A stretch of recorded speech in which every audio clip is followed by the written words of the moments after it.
পরীক্ষার ভয় আর নয়, পড়া দ্রুত মুখস্থ করার জন্য আমাদের প্রিয় নবী সাল্লাল্লাহু আলাইহি ওয়াসাল্লামের শেখানো এই দোয়াটি কি তুমি জানো?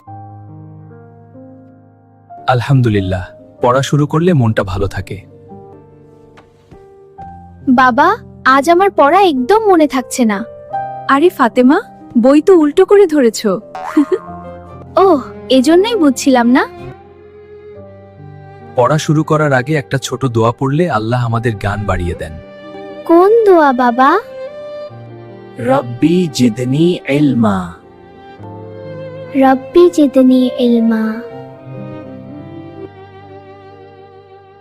ওয়াও, এখন তো সব বুঝতে পারছি।